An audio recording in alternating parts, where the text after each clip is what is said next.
오래 사귄 40대 연인과 곧 결혼을 앞두고 있는 50대 남성 김 씨. 첫 결혼에 실패한 김 씨는 사실 재혼 생각이 없었지만 지금의 연인과 만나면서 남은 인생을 함께 살고 싶다는 생각을 하게 되는데요. 그런데 김 씨는 좋은 날을 앞두고 고민이 많습니다. 과거 전처와 헤어지면서 재산 분할 문제로 워낙 심한 갈등을 겪었던 터라 이번에는 미리 재산 문제를 정리하려고 하는데요. 현재 김 씨의 재산은 아파트와 현금 약 15억 정도이며 연인은 3억 상당의 빌라 한 채를 갖고 있습니다. 김 씨는 만약 두 사람이 헤어질 경우 서로 자기 재산만 갖고 상대방에게 재산 분할을 청구하지 않기로 미리 정하려고 하는데요. 재혼을 앞두고 미리 재산 문제를 깔끔하게 정리할 수 있는 방법이 있을까요?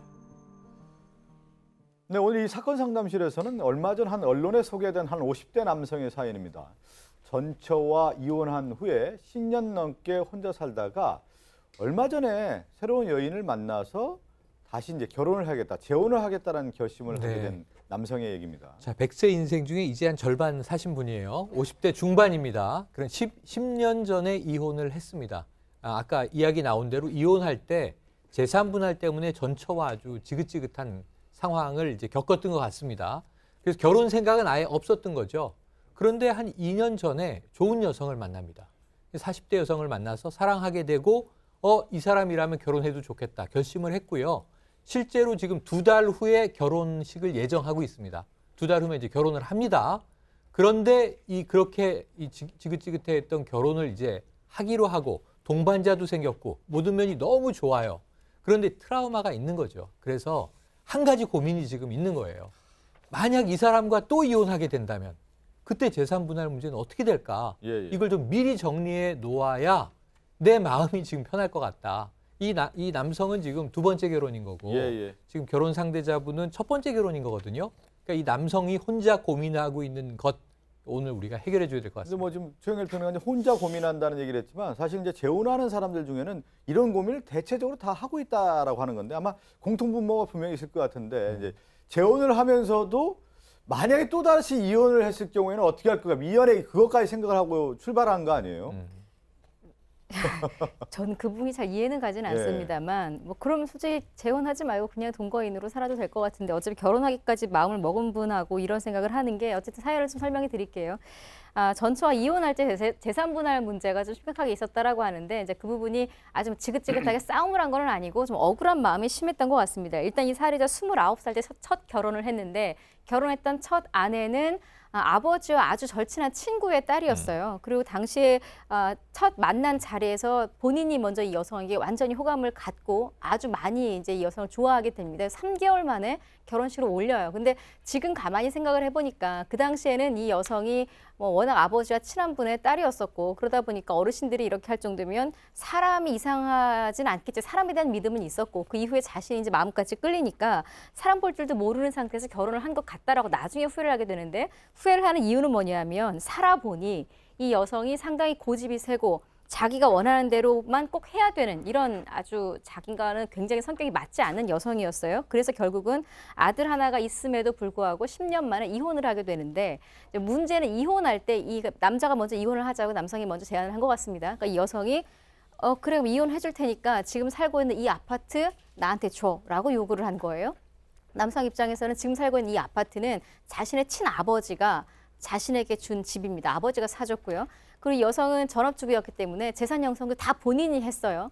그러니까 아마도 이건 좀 아닌 것 같은데라고 생각을 했지만 이런 재판을 가서 반반 나누니 뭐 7대 3으로 이런 저런 게 다 싫었던 거예요. 그래서 다소 억울하지만 아내의 뜻대로 아파트를 다 아내 명의로 주고 이혼을 했습니다. 하지만 그 이후에도 계속 이게 너무 억울하다라는 생각이 마음속에 있던 차에 다시 연인을 만났고 다시 결혼을 할 생각을 하게 된 겁니다. 그러니까 전처와 이제 이혼하는 과정에 가장 그 걸림돌이 됐던 것 중에 하나가 뭐냐면 이제 재산 분할이었는데 재산 분할 때문에 상당히 이제 자기 마음적으로는 어떻게 보면 고생도 했고 충격도 받고 또 다른 어떤 트라우마가 생겼다라고 좀 볼 수가 있는 건데 새로운 여자를 만났을 때 다시 만약에 갈등이 생겼을 때 재산 분할에 문제가 생긴다고 하면 어떻게 해야 되겠냐 여기까지 생각을 하게 된 거군요. 이거 방송 나가도 됩니까? 이거 방송 나가서 그 여성분이 혹시 눈치채면 이 사람하고 결혼을 하겠습니까? 예. 저는 안 할 것 같은데요. 하여튼 예, 이분은 내가 보니까 아주 좋지 않은 기억으로 헤어진 전처하고 지금 만날 그러니까요. 사람을 동일시하는 트라우마를 겪고 있는 것 같아요. 그래서 좀 긍정적이지는 고무적이지는 않다고 솔직히 생각합니다. 예, 하여튼 예. 뭐 그렇지만 그 좀 설명을 드려야 될 것 같은데 현재 이 남성 같은 경우는 뭐 아파트 한 채하고 현금 좀 포함해 가지고 전부 합치니까 한 15억 정도 가지고 있다고요. 예, 예. 그리고 이제 아마 그 요번에 이제 이 결혼할 그 여성 같은 경우는 그 빌라 한 채가 있는데 그게 한 3억 정도 된답니다. 그런데 혼인 후에는 이제 그 여성은 직장을 그만두고 본인이 벌어오는 수입으로 이제 이 결혼 생활을 이제 유지할 거라고 하는데 예, 예. 만약에 이혼하면 이제 여기서 나오는 거예요. 이 사람하고도 살다가 만약에 이혼을 하면 재산 분할을 하게 될 텐데 그때 결혼 전에 내가 가지고 있던 15억하고 이 여성이 갖고 있던 건 3억은 별도로 하는데 이거를 합쳐갖고 재산 분할하는데 저 참작한다고 그러면 이건 너무 불공평하지 않느냐. 지금 이제 이런 걱정을 하는 것 같습니다. 예, 그러니까 잘 살면 좋은데 안 됐을 경우 또 이혼하는 경우 아마 이혼을 한번 하고 또 네네. 살았을 때 그 걱정을 미리 하시는 것 같은데 그러면 뭐가 가장 돈 때문에 지금 고민하는 거예요? 이분은? 그러니까 예, 요거를 정리해드리면 됩니다. 네. 이 남성분이 원하는 건 자, 동반자가 생겨서 너무 좋다. 나 이 결혼 좋다. 행복하다. 상대도 마음에 드는데 과거의 아픔이 자꾸 떠올라요. 이거 어쩔 수 없는 거예요. 그때 아팠던 거니까요. 그러니까 예를 들면 그 여성분 3억, 나 15억 합치면 18억이잖아요. 헤어질 때 만약 반반 나누시오. 그러면 9억이 되니까 예, 예. 여성은 늘어났고 난 줄어들잖아요. 이 남성분이 원하는 건 하나예요. 만약에 헤어지게 되더라도 그냥 원래 자기 재산 그대로 가져가자. 아, 나는 15억 있었으니까 15억 가져가고 여성분 3억 가져왔으니까 3억 가져가는데 그래도 합리적인 점이 하나는 있어요. 부부 생활을 몇 년 할지 모르지만 부부 생활하면서 증식된 재산, 그때 새로 형성된 재산은 반반 나누는 게 맞다고 생각을 해요. 그리고 이 남자는 전처가 키우고 있는 지금 10대 아들이 하나 있습니다. 이 아들이 짠한 거예요. 내 전 재산은 이 아들에게 갔으면 좋겠다. 예, 이분의 희망사항입니다. 그러니까 희망사항은 보니까 항상 뭐 보면 이제 자기 중심적으로 생각할 수밖에 네. 없는데 일단은 내 재산 지키고 내 걸 잘 관리하는 상태에서 결혼하고 싶다라는 뜻인데 그렇게 하기 위해서 어떻게 해야 되는지를 이제 궁금해 오셨는데 그 궁금증을 풀어보죠. 그래서 어떻게 해야 될까 여기저기 물어본 모양입니다. 이 사례자가 그랬더니 주변에서 이런 이야기를 한 거예요. 재산 분할을 포기한다는 혼전 계약서를 쓰면 가능하다라고 누군가가 이야기를 해준 겁니다. 그러니까 첫 번째 질문은 정말 그 누군가의 이야기대로 이런 혼전 계약서를 쓰면 그렇게 됩니까? 인 거고 만약에 이렇지 않다면 가능한 방법이 있으면 좀 알려주세요. 이게 두 번째 질문입니다. 예. 혼전계약서는 워낙 많이 등장을 했는데 일단 뭐 혼전계약서 관련해서 재산 분할을 내 건 지키자고 하는 그 부분에서 재산 분할하지 않겠다는 뜻이잖아요. 혼전계약서에 유효합니까? 혼전 계약서라는 용어를 계속 쓰기 때문에 오히려 혼란이 네. 생기는 것 같아요. 이거 우리 법상 뭐 비슷한 제도죠. 뭐 혼전 계약을 당사자가 체결하는 것 자체를 막을 수는 없어요. 하지만 법적으로 효력을 인정해 주는 거는 부부재산 약정이거든요.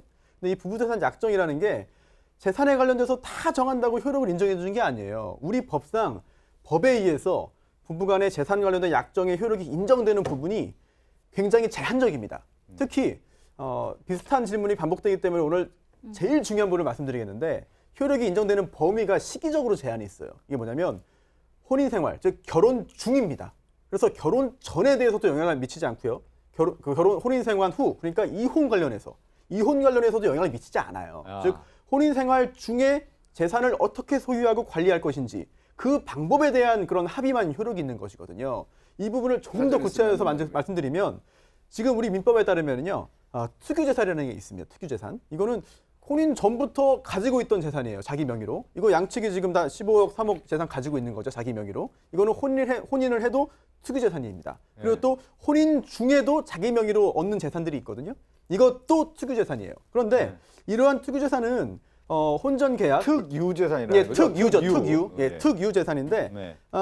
이른바 그 혼전계약, 즉 부부재산 약정이 없는 경우에는 각자 관리하고 사용하고 수익하는 거예요. 예. 이게 원칙인데 이거를 다른 방식으로 정할 수 있어요. 예, 예. 그게 이른바 혼전 계약이라고 할 수 있는 것이고 이거는 이혼할 때 어떻게 재산 분할할 것이냐 이거랑은 관련이 없는 거예요. 그 부분에 오해를 하면 안 됩니다. 예, 왜 예. 자꾸 혼돈하냐면 자꾸 미국 드라마 보면 이런 거 많이 나오거든요. 혼전 계약서 얘기가 나옵니다. 그리고 그것을 실제로 상담하고 문의하는 사람도 있고 뭐 그것을 만들 수는 있습니다. 그 내용은 두 사람 다 지키고 싶은 또 합의 하에서 쓸 수 있는데 선배가 설명한 것처럼 미국만큼 강범위하게 혼전계약서가 있는 게 아니고 우리가 말하는 뭐 혼전계약은 부부재산 약정이라는 거고 쉽게 말하면 부부가 혼인 중에 제3자가 와가지고 이 사람 채권자 빚을 받아야 된다. 그런데 내 거는 이것밖에 없다. 이런 것들을 등기를 함으로써 알려주는 효과가 있는 거거든요. 예. 그래서 내 재산은 이거고 남편 재산은 이거다. 이걸 하는 건데 이 등기를 하는 경우가 거의 없습니다. 그래서 실제로 이런 부부 재산 약정을 하는 경우가 사실상 없고요. 다만 혼전 계약을 할 수는 있고 이게 참고는 할 수가 있는데 이걸 갖고 재산 분할을 이혼할 때 아예 포기한다. 이렇게 구속할 수는 없기 때문에 효력은 없습니다. 또 하나 중요한 게 누구 재산인지 명확하게 잘 구분이 안 되는 경우가 있어요. 혼인 생활 중에 뭐 재산을 누군가 취득할 거잖아요. 그 부부가. 그러면 아니 이 부부가 돈을 벌었는데 이게 누구 재산인지를 알아야. 왜냐면 부부는 별산이기 때문에 외부의 어떤 채권자들이 이거는 남편 재산이네요. 이건 아내 재산이네요. 이걸 알아야지 강제 집행을 하든지 청구를 할 수 있거든요. 그런데 우리 법상 분명하지 않으면 이게 누구 건지 분명하지 않으면 공유로 추정합니다. 좀 2분의 1씩 가지고 있다는 얘기거든요. 근데 이런 부분에 있어서는 혼란이 생길 수 있기 때문에 이 부분은 누구 거다. 이 사람이 벌어온 거는 누구 거다. 이렇게 미리 정해놓는 효력이 있는 거지 혼인관계 해소될 때 해결 방법을 미리 정할 수는 없다는 거죠. 무슨 말인가 알겠는데 이렇게 해야 되겠네. 그러니까 15억, 3억 같은 경우는 남편의 재산, 아내의 재산 인정하고 그렇죠. 결혼한 이후에 재산 증식 관련해서는 당연히 재산 분할될 수가 있는 거예요. 분할하는 거죠. 그러니까. 그래서 약간 꼼수 아닌 꼼수를 쓰는 사람이 있어요. 야, 혼인신고를 안 하면 괜찮겠지 생각하고 사실혼 관계로 살면 재산 분할이 안 된다 이렇게 착각할 수 있는데 그렇지 않습니다. 사실혼 관계가 법적으로 보호를 받기 때문에 사실혼 관계가 만약 인정이 된다 그러면 혼인신고를 하지 않더라 하더라도 사실혼 관계를 해소하면서 재산 분할을 청구할 수 있기 때문에 어쨌든 저쨌든 그런 마음 먹고 이렇게 계약서 작성한다고 해서 효력 발생하기는 어렵습니다. 그리고 또 아들에게만 주고 싶다. 예를 들어서 자기가 뭐 사망했을 때 아들에게 주고 싶다. 이건 뭐 또 될 수가 없는 거 아닙니까? 당연히 결혼했을 경우에 아내에게도 상속의 지분이 분명히 있는 건데요. 그렇습니다.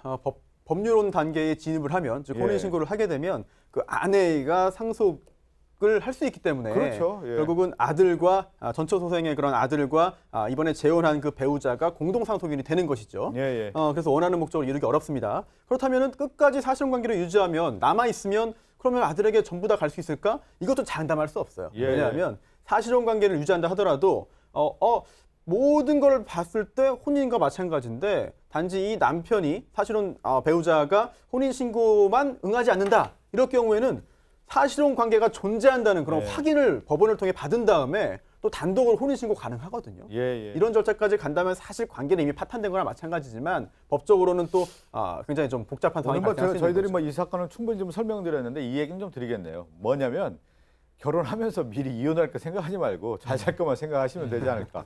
왜 그러면 자기 재산은 분명히 인정받는 거니까. 그리고 결혼했을 경우에 재산에 대한 어떤 지분이라는 것은 공동의 재산으로 봐야 된다. 이렇게 좀 말씀드리겠습니다. 함께 사는 세상으로 갑니다.